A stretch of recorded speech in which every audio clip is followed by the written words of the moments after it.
And we are rolling on part 2 of our prison briefs on this 4th day of February. Yes. Where the sunshine is shining at UCLA, and we're going to hear from Jason, who's going to tell us why the United States should not incarcerate so many people. He's going to present the negative side of the proposition. Is that correct? You're the affirmative. Oh, I stand corrected. You're the affirmative. He's going to tell us why we should not incarcerate so many people. Begin, sir. Hi, my name is Jason Aderi. Hi, Jason. And today I will be speaking on the affirmative for why the United States should not incarcerate so many people. So, what's the problem? Let's get started on the issues. To begin with, even though the crime rate in the United States began to decline in the 1990s, the incarceration rate has continued to increase since then, according to an article published by The Economist titled 2 Cheers in 2015. According to Laura Diamond, in an article published by her in 2014, the total population of those that are incarcerated has reached 2.4 million right now. That is a 500% increase in the past 30 years. Another problem is that specific laws are targeting offenders for nonviolent crimes. This is giving the power to the prosecutors and taking away that power from the judges, giving them the harshest sentence possible.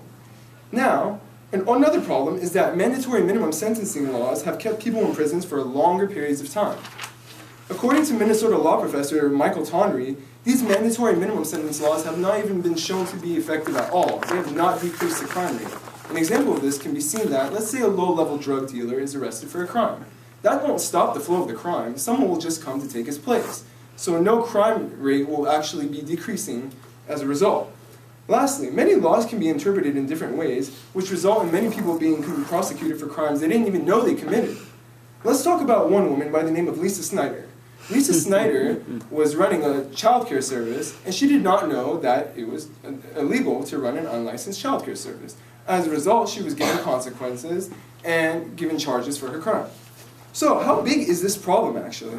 Well, according to Lorna Collier, the United States makes up 5% of the world's population, but currently imprisons 25% of the world's prisoners, according to an article published by her in 2014. And incarceration rates are highly disproportionate when it comes to observing different races. This can be attributed to many things, but the major factor is the war on drugs, which I will touch on later. So, why do we have this problem in the first place? Let's get to that issue. Both the incarceration rate and the prison sentence length in the United States have increased as a result of the war on drugs. According to data released by the Federal Bureau of Prisons, more than 50% of the inmates in federal prisons right now are there for drug-related charges, the most common being marijuana-related crimes. Minorities are continuing to be targeted by this war on drugs. According to a report published by the ACLU, African Americans had a much greater risk of being arrested than whites over possession of marijuana. This war on drugs, as I explained earlier, was launched in the 1970s and has become the United States' most expensive battle in the nation, according to an article published by Martin in 2013. And according to Laura Diamond in her article 19 Actual Statistics About America's Prison System, published in 2014, while 12% of regular drug users are African American, they make up 40% of those arrested for drug offenses. Another reason for this high incarceration rate is that many people feel pressured to take plea bargains in exchange for a reduced sentence. People are entering guilty pleas for a variety of reasons, such as not being able to afford the cost of the trial, or wanting to try to get a reduced sentence. So right now, currently, it is estimated 2 to 8% of the convicted felons in the U.S. enter guilty pleas even though they know they are innocent, and they are innocent. Let's talk about one person by the name of Ucla. Ucla was indicted on drug trafficking charges in 2011, and which came to a mandatory minimum sentence of 10 years. He did not want to take that sentence. Instead, he proceeded with the trial. But unfortunately, the prosecutor brought about more information, which resulted in him getting charged with an even larger sentence. Instead, he had to take that larger plea bargain, which resulted in him going to jail for 11 years. And, as a problem I touched upon earlier, prosecutors in the United States are holding much more power than the judges themselves. According to an article from The Economist, about 95% of the convictions in the United States are reached through plea bargaining. This can allow for prosecutors to manipulate the law in their favor through mandatory minimum sentencing laws. And the cost of attorneys has has not decreased throughout the years. According to Laura Diamond, 80% of the defendants can't even hire a private attorney. As a result, tens of thousands of people are forced to go to jail every year without a fair trial. And many of the court-appointed lawyers, since the U.S. Supreme Court ruled in 1962 that each person is required to have a lawyer, many of these lawyers are taking on multiple cases at a time, not allowing them to be effective in each individual case. So what's the solution? We must treat each drug-related charge as a unique case and determine whether prison time is truly necessary or if the person belongs in a treatment program. In fact, California's Substance Abuse and Crime Prevention Act was created in order to send these nonviolent drug offenders to treatment programs rather than prison, and it's shown to be effective. In fact, in Portugal in 2001, they implemented a new policy whereby any individual caught with less than a 10-day supply of drugs is sent to a treatment facility instead of prison. And since its implementation, drug use has decreased among 15 to 24-year-old people. Two left. We must give judges more power when it comes to determining sentences for nonviolent crimes rather than following this minimum mandatory sentencing law. In fact, many judges do not like this mandatory minimum sentencing law themselves, as one U.S. District Judge Mark Bennett discussed. He vents his frustration about how he feels useless for not having the ability to grant reduced sentences, claiming that excuses such as Congress has tied my hands, or I have to uphold the law whether I agree with it or not. If people like Judge Bennett were allowed to hold more power instead of being confined to these mandatory minimum sentencing laws, fewer people would be sitting in prisons right now. So will the solution work? Well, the incarceration rate would steadily decrease if these nonviolent drug offenders were sent to treatment programs instead of prisons. As I discussed earlier, according to M. Douglas Englund, in an article published in 2013, while the drug treatment programs may cost more than sending someone to prison initially, the savings are seen in the long run. So let's talk about well, we should also review each case individually to determine if people serving one left even deserve the time they're sentenced. For example, Michael Morin was convicted of killing his wife and spent almost 25 years in prison for a crime he didn't commit. It wasn't until 25 years later that investigators found out he was not even tied to the crime at all and was deemed innocent. So, what are the advantages to my proposal? Well, drug treatment programs will prevent offenders from repeating the same crime again instead of sending them to prison only for them to relapse once they're done with their sentence. And less money will be spent on housing these prisoners. In fact, the average taxpayer is currently paying $30,000 a year per inmate, according to an article published by Santora in 2013. 30 so, seconds. on balance is, we must not incarcerate so many people, and I stand resolved that the U.S. locks up too many people. Good. I now stand open. I stand open for cross-examination. That was 6:48. Okay. Do we have a volunteer? Let's take it from you, sir. Thank you. We're almost out of time, so let's make it go quickly. Stand together like you're good buds. Yeah, good. Thank you. Rock and roll, sir. My name is Sam, and Hi, Sam. I have a question in regards to the treatment program. Sure. Do you know the actual recidivism rate for treatment programs instead of prison sentences, or increased prison sentences? Sorry, what was your question again? Do you know the actual recidivism rate for individuals that go through treatment programs? I do not know the rate, but I know that the U.S. is saving approximately $97 million with the implementation of California's Substance Abuse and Crime Prevention Act, according to M. Douglas Englund, who, in fact, is the founding director of UCLA's Drug Abuse Research Center. Yes.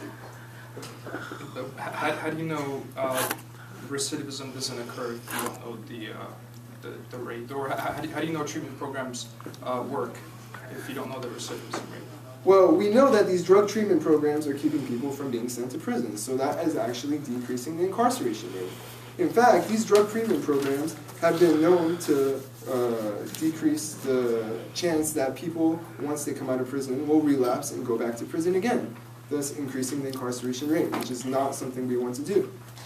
And as we saw in Portugal, which implemented a new policy that said with people with less than a 10-day supply of drugs will be sent to drug treatment facilities, we have seen the effect with that. And the effect was? The effect was that 15 to 24-year-olds, the 15 to 24-year-old population incarceration rate has decreased. Sure. All right, that's all. Okay, thank you. So, okay, thank you. Real quick, some pretty good questions, Sam. Needing some follow-up. needed to get at some of the fallacies of his evidence. Jason, a pretty good job of, we're going to do this quickly because it's 3:48, but a pretty good job of presenting the topic, and I loved your time allocation. Thank you for getting through the whole brief, skipping the definitions. That was good. I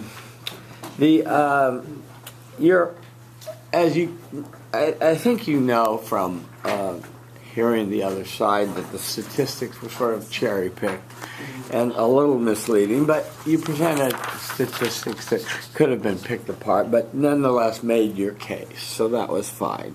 On your mandatory minimum, you're saying that they didn't work. Another dealer just comes in to take the place from Burnick and Larkin in 2014, and it shifts the power. That really would belong under the why we have the problem, the inherency. But also, laws can be interpreted differently than Lily Snyder. I wasn't sure how typical her case was, but you were presenting it as an example. On the most misleading thing was we're charged with possession of illegal drugs, but that's not to say it sounds like a joint or something where it may be possession of distributing, right? So that was a little misleading there, but your solution was good. Your solvency was pretty good, and your advantages were good. So you did a good job. Thank you very much. I want to make one comment. One comment, yeah. Lisa, the woman who you said got in trouble for the talking, there's no way she spent time in prison for that. Oh, she didn't? Okay, well, I mean, I I'm just... just saying. No. You don't know what plea bargaining is.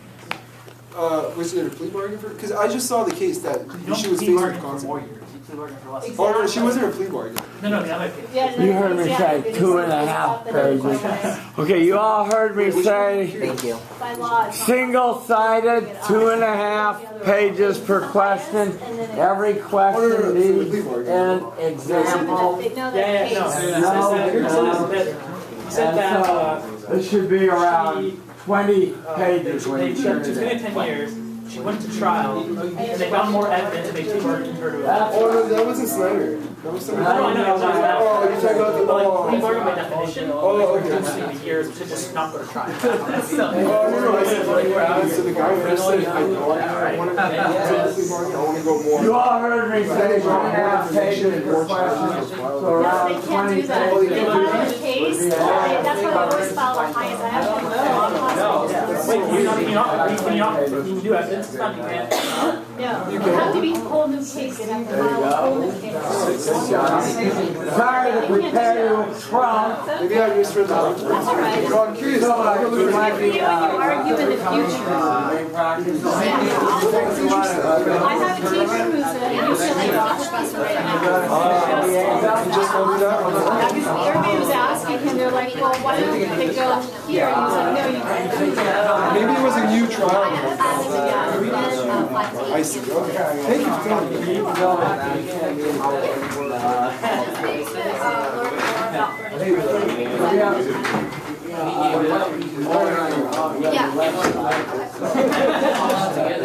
But you did an excellent job. Well, thank you. I appreciate it. I don't really like talking about it. Really Thank you.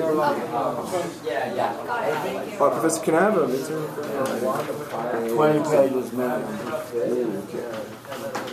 Everyone get the midterm? Is that an option, or is that the answer you got?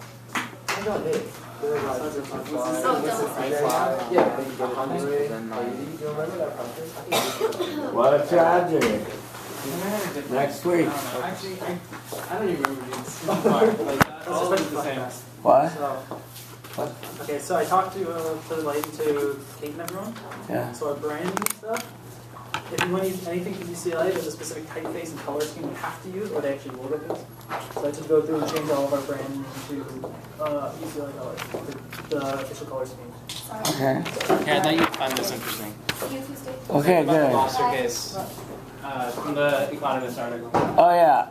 Oh, is this a follow up or a? I'm just like, I thought it was interesting. I was gonna bring it up if someone brought it up in my argument, in my cross examination, but no one brought it up. Were they acquitted or did they actually go to the slammer? No, those are the people who got jails for the lobster packaging. Yeah.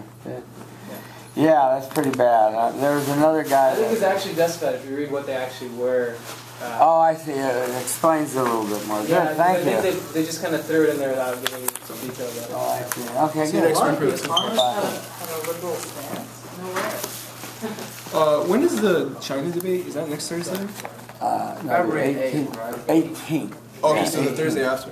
Oh, okay. Or Tuesday? 18th. Thursday after. Thursday after? Okay. Yeah, okay, good. Thank you. I have a question, like for our midterm, do we need to find the answer from the textbook Yeah, it's in the textbook. Yeah. and use our own word or quotation? You can use your own words, or you can use quotations, or you can paraphrase the answers from the And text. also have a citation pages Yeah. from the book. Yeah, that's fine. Yeah. Okay. Individual work. Individual word. Yeah, no collaboration. Okay, Yeah, so okay, yeah, good. use my own words or use Yeah. from the Copy from the text. Yeah, that's also, fine. okay. Alright. I think you